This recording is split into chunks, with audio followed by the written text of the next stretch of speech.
Morning. Well, we continue again with Matthew's Gospel, chapter 5 this morning.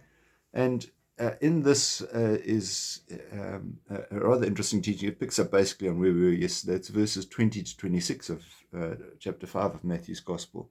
And Jesus says, if you are bringing your offering to the altar, and there you remember that your brother has something against you, leave your offering and be reconciled with your brother.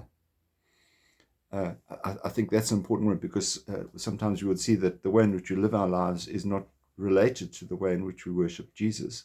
What we're saying is that if you have a difficulty with somebody in this life, then how are you possibly going to be able to have a good relationship with Jesus?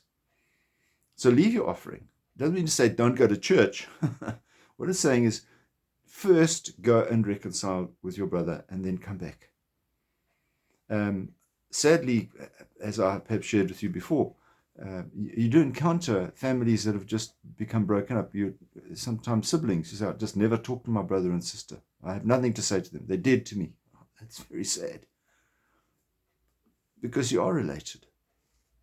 And if you have a grievance that has actually brought you to this situation, try to remedy it before it becomes too big a problem. And so, if necessary, find a mediator to help go with you. Unfortunately, mediators are sometimes seen to be allies. There's a difficulty. So make sure the mediator is somebody who's fair for both of you. But be reconciled. You don't necessarily have to agree with them, but you can agree to disagree. And you can continue with life. Being able to talk to people who have a problem with you, or if you have a problem with them. So Jesus' teaching is a good one. And you know what? Once you've actually been reconciled, it brings such peace. It lifts you spiritually, and it puts you in that position where going to God, you say, I'm not actually being hypocritical here. I have reconciled myself with my fellow being, and I'm very happy to be here with you.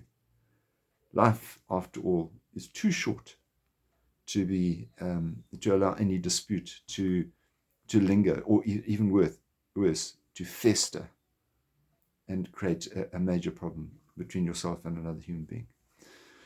And between God. You leave it too long, sometimes it's difficult to get back. Okay. Have a wonderful day, and we'll see you again. God bless. Bye-bye.